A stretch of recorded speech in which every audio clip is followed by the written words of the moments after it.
Hello students, how are you? Very good. अभी previous class में हम लोगों ने डिस्कस किया कि ये सेंट्रल मैक्सिमा की एंगुलर विड्थ क्या होती है, लीनियर विड्थ क्या होती है, सेंट्रल मैक्सिमा की विड्थ कैसे चेंज होती है जैसे जैसे हम स्लिट की विड्थ चेंज करते हैं। और उसके बाद हम लोगों ने डिस्कस किया कि इंटरफेरेंस और डिफ्रैक्शन में क्या डिफरेंस है। ओके, आइए अब हम इन डिफ्रैक्शन के कुछ और इम्पॉर्टेंट पॉइंट डिस्कस कर लेते हैं, ठीक ना। आइए देखें some important point of diffraction. Diffraction के कुछ important point. Diffraction of incoming beam by an obstacle और स्लिट और अपर्चर मीन्स जब किसी स्लिट के ऊपर या कोई ऑब्स्टेकल के ऊपर या किसी अपर्चर के ऊपर कोई लाइट बीम आकर के इंसिडेंट होती है, उसका डिफ्रैक्शन हो जाता है। Is a convincing proof of its wave nature. ये उसके वेव नेचर को सपोर्ट करता है। काफ़ी दिन ये डिबेट चला कि लाइट एक वेव है या एक पार्टिकल है, उसे हम पार्टिकल माने या वेव माने। कुछ ऐसे एक्सपेरिमेंट थे, कुछ ऐसे फिनोमेना थे जिनको एक्सप्लेन करने के लिए हमें लाइट को वेव मानना पड़ता है, जैसे डिफ्रैक्शन है, इंटरफेरेंस है, पोलराइजेशन।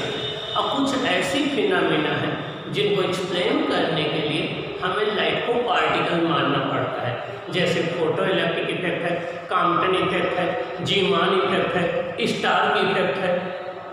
इनको एक्सप्लेन करने के लिए हमें लाइट को लाइट को पार्टिकल मानना पड़ता है। अब क्वेश्चन ये उठता है कि आखिर लाइट है क्या?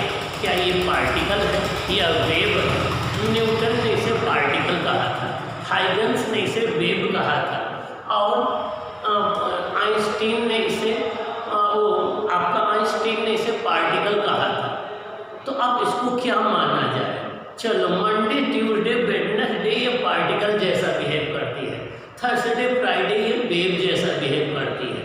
तो अगर किसी स्लिट के ऊपर या ऑब्स्टेकल के ऊपर लाइट बीम इंसिडेंट हो रही है और उसका डिफ्रैक्शन हो रहा है, तो डिफ्रैक्शन एक वेव प्रॉपर्टी है, तो ये उसके वेव होने का, वेव नेचर होने का एक प्रूफ है।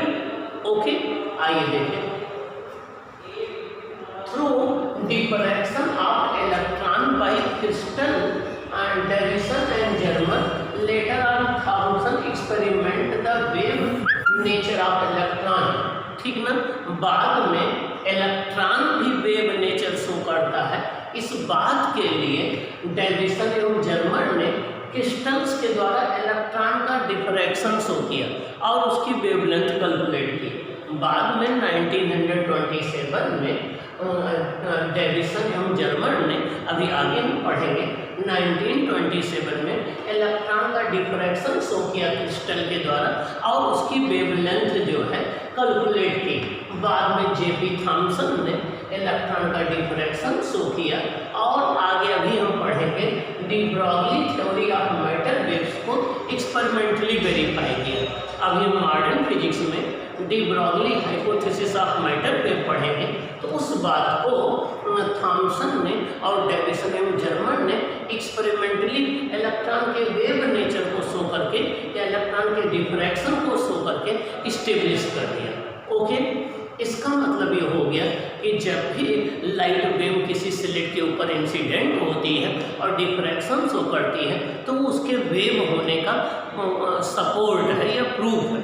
ओके, आइए second. Diffraction takes place for all types of waves. Diffraction सभी टाइप की वेव में होता है, चाहे वो मैकेनिकल वेव हो या नॉन मैकेनिकल वेव हो या इलेक्ट्रोमैग्नेटिक वेव हो या ट्रांसवर्स वेव हो या लॉन्गिट्यूडिनल वेव हो। सभी टाइप की वेव में डिफ्रैक्शन की फिनोमेना होती है। लेकिन हम फील आसानी से किस में करेंगे, हम ऑब्जर्व आसानी से किस में करेंगे, हमें परसीव आसानी से किस में होगा, ये हम देखें। However its effect can be easily observed if wavelength of wave is comparable to the dimension of diffracting device slit। होता तो ये सभी वेव में है डिफ्रैक्शन, लेकिन हम उसको ऑब्जर्व आसानी से तभी कर पाएंगे जब जिस स्लिट के द्वारा डिफ्रैक्शन हो रहा है उसका साइज लाइट के जिस वेव का डिफ्रैक्शन है उसके कंपेरेबल हो, तो हम उसका डिफ्रैक्शन आसानी से ऑब्जर्व कर पाएंगे। मीन्स जिस ऑब्जेक्ट से वेव का डिफ्रैक्शन हो रहा हो उस ऑब्जेक्ट की साइज उस वेवलेंथ के कंपेरेबल में होना चाहिए, तब हम जो है डिफ्रैक्शन को आसानी से ऑब्जर्व कर पाएंगे। आइए हम दो एग्जाम्पल के थ्रू समझते हैं। Sound waves are most commonly diffracted by ordinary objects like window, door and as a result we can hear sound even though we are not in line with the source of sound. जो sound waves होती हैं इनकी wavelength 16.6 metre से लेकर 1.72 centimetre होती है। तो sound की वेवलेंथ लार्जर होने से साउंड विंडो से, डोर से बड़ी आसानी से डिफ्रैक्ट हो जाती है। इसलिए भले हम सारी विंडो और गेट बंद कर लें और बाहर बैठे रहें, लेकिन फिर भी हमें अंदर जो लोग बातें कर रहे हैं उनकी आवाज़ें सुनाई पड़ जाती है, चाहे हम उनको देख रहे हों या न देख रहे हों। ओके, ऐसा डिफ्रैक्शन आप साउंड की वजह से होता है। तो साउंड की वेवलेंथ लार्जर होने से इसका डिफ्रैक्शन आसानी से होता है, क्योंकि डेली लाइफ में उस साइज की कई ऑब्जेक्ट होते हैं जिनसे इनका डिफ्रैक्शन हो जाता है। ऐसे दूसरा एग्जाम्पल है, similarly radio waves which have long wavelength are easily diffracted around building. जो रेडियो वेव्स होती हैं उनकी वेवलेंथ साउंड वेव से भी ज़्यादा होती है। तो रेडियो वेव्स जो है बड़ी बड़ी बिल्डिंग के द्वारा इनका डिफ्रैक्शन हो जाता है और आसानी से हो जाता है। Okay, however light which is only diffract at narrow slit does not show diffraction by ordinary object and by crystals. लेकिन जो हमारी लाइट वेव है इसकी वेवलेंथ वेरी स्मॉल होने की वजह से ऑर्डिनरी जो ऑब्जेक्ट है उनसे लाइट का डिफ्रैक्शन या क्रिस्टल्स के द्वारा लाइट का डिफ्रैक्शन नहीं होता है, या क्रिस्टल्स के द्वारा लाइट का डिफ्रैक्शन नहीं होता है। Okay, light is not diffracted by crystal as its wavelength is much larger 4000 angstrom to 7000 than the spacing of atom in crystal. Crystal के अंदर दो एटम के बीच में जो स्पेसिंग होती है वो 1 एंगस्ट्रॉम होती है। क्रिस्टल के अंदर दो एटम के बीच में जो स्पेसिंग होती है वो 1 एंगस्ट्रॉम के ऑर्डर की होती है, और जो लाइट की वेवलेंथ है 4000 एंगस्ट्रॉम से 7000 एंगस्ट्रॉम इससे मच ग्रेटर है। इसलिए लाइट का डिफ्रैक्शन जो है क्रिस्टल्स के द्वारा नहीं होता है। हाउएवर मैक्स ऑन लाउ, ये मैक्स ऑन लाउ एक साइंटिस्ट थे जिन्होंने एक्सरे का डिफ्रैक्शन शो किया था। किसके द्वारा? क्रिस्टल्स के द्वारा। तो आइए देखें, हाउएवर मैक्स ऑन लाउ established experimentally that crystals can diffract X-rays lambda 1 angstrom. Max on लाउ एक ऐसे साइंटिस्ट थे जिन्होंने एक्सरेज का डिफ्रैक्शन क्रिस्टल के द्वारा किया था।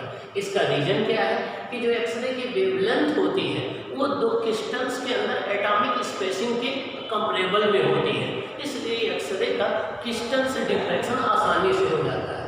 दिस डिफ्रैक्शन ऑफ एक्सरे जो आर यूज्ड बाय, बाद में इस एक्सरे डिफ्रैक्शन का यूज ब्रॉक्स ने किया था क्रिस्टल में एटम्स के अरेंजमेंट की स्टडी करने के लिए या क्रिस्टल स्ट्रक्चर की स्टडी करने के लिए। उसके लिए उन्होंने अपना फेमस इक्वेशन यूज किया था 2d sin theta equal to l lambda.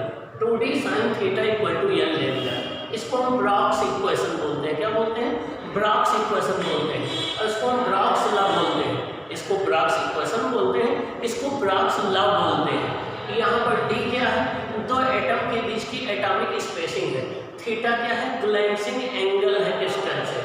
और एल क्या है? 1 2 3 ऑर्डर है। लैम्डा क्या है? एक्सरे की वेवलेंथ। ओके, ये रिलेशन तभी वैलिड होगा, हमें पता है कि साइन थीटा इक्वल टू क्या हो जाएगा? साइन थीटा इक्वल टू हो जाएगा एल लैम्डा अपॉन 2d। अब साइन थीटा की वैल्यू 1 से ग्रेटर हो नहीं सकती, साइन थीटा की वैल्यू 1 से ग्रेटर हो नहीं सकती, mean sine theta can not be greater than 1। इसका मतलब 2d की वैल्यू जो है वो एल लैम्डा से स्मॉलर होनी चाहिए, तभी ये रिलेशन वैलिड होगा, नहीं तो नहीं होगा, क्योंकि साइन थीटा की वैल्यू 1 से ज़्यादा नहीं हो सकती है। तो ये कहलाता है ब्रॉक्स लॉ। इसका यूज हम क्रिस्टल के स्ट्रक्चर की स्टडी करने के लिए करते हैं। Okay, now it is diffraction of gamma rays are used to study the नेबुलाई।